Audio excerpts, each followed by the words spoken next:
Setelah melakukan penjelajahan ke seluruh Indonesia, saya menemukan berbagai hal unik, menarik, dan nyelekit. Di antaranya ada orang-orang pinggiran yang tinggal di daerah kumuh, ada kepala desa yang di rumah sedang menghitung-hitung potongan anggaran yang akan dia korupsi, lalu ada satu yang saya temukan terkait episode kali ini, yakni animasi yang berjudul Kabayan Lip Lab, sebuah animasi lokal buatan Indonesia yang dibuat sejak lebih dari 1 dekade lalu.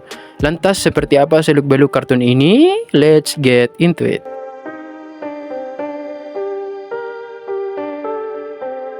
Kabayan LL dibuat oleh perusahaan animasi yang bernama Castle Production. Sedikit info mengenai perusahaan ini bahwa Capro ini bukan sekedar rumah produksi animasi biasa. Di era 2000-an, mereka bahkan membuat beberapa animasi yang kemudian diekspor ke berbagai negara, salah satunya Amerika. Selain itu, mereka juga terlibat dalam pembuatan animasi petualangan si Adi pada 2013 lalu. Seterusnya, karya mereka yang termasuk juga si Kabayan Lip Lab ini. Menurut Wikipedia dan artikel terkait, Kabayan dibuat di tahun 2008. Animasi ini sempat ditayangkan di siaran TVRI, RCTI, Indosiar, dan Global TV. Tapi entah informasi ini benar atau tidak, sebab di sana juga ada pernyataan kalau animasi ini kurang laku, bahkan mungkin tidak laku di Indonesia. Katanya lagi bahwa Kabayan Lip Lab justru disukai dan diminati di negara orang luar kayak Amerika dan Belanda. Ya, saya tak begitu percaya dengan pengakuan sepihak tersebut, mengingat animasi ini memang tidak menarik dari segi cerita.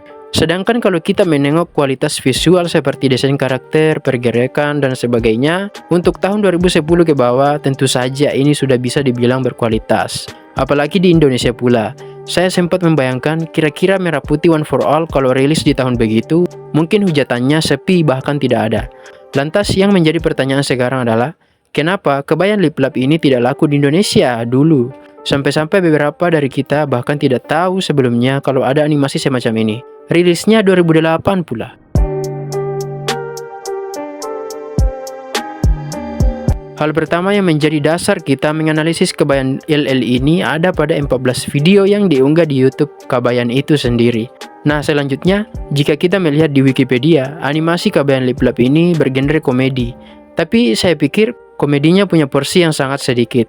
Setelah menyimak episode kartun ini, saya menemukan kalau ide cerita Kabayan ini seakan tidak punya arah yang jelas. Maunya fokus kemana ini premisnya? Misalnya seperti yang tadi, kalau memang komedi, tapi adegan komedinya kalau diisi di awal, pertengahan, atau akhir cerita, mostly sepersekian detik saja. Itu pun komedinya dibungkus dalam dialog antar tokoh dan hanya sebatas itu saja. Kalau dianggap edukasi, ya sama saja, porsi untuk adegan edukasi berjalan beriring dengan komedinya dalam dialog. Sama-sama sangat sedikit.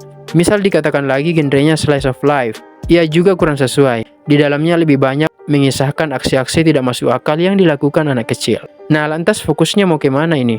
Hal yang mungkin cocok untuk Kabayan ini adalah petualangan fantasi. Tapi untuk menyematkan genre ini, menurut saya ada beberapa masalah dan mungkin hal tersebutlah yang menjadi penyebab tidak lakunya kartun ini di pasaran Indonesia. Pertama, wajah karakter yang kurang ekspresif. Dalam kartun bertema petualangan, ekspresi wajah para karakter itu sangat penting. Selain menambah kesan kedekatan dan relatable dengan penonton, ekspresi juga berfungsi untuk menyampaikan emosi dengan jelas. Misalnya, kalau si Kabayan terjatuh atau terpeleset, maka wajahnya akan mengerut misalnya. Tapi kembali lagi, ini dibuat 2008, jadi wajar lah. Jadi intinya, Kabayan Lip Lab ini gagal membangun hubungan emosional dengan penonton. Oke, itu faktor pertama. Faktor selanjutnya yakni ketidaksesuaian antara kostum Kabayan dengan setiap cerita yang diangkat. Hal ini mungkin terlihat sepele, tapi menurut saya ini sangat berpengaruh. Seperti yang kita ketahui, Kabayan tetap memakai kostum yang sama dalam setiap petualangan dan aksi yang berbeda-beda. Bagi kamu yang tahu, pakaian Kabayan ini mempresentasikan daerah apa ya? Isi di komentar. Selanjutnya bisa kita lihat pada episode berjudul Hantu Gadungan. Si Kabayan melawan musuh dengan nuansa modern dan futuristis. Di samping ia memakai kaos oblong sandal jepit.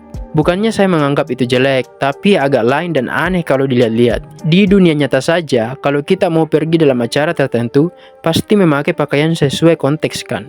Agar lebih paham, misal seandainya di episode tersebut dia melawan penjahat kampung kayak preman jalanan, kostum kaos itu ya baru sesuai.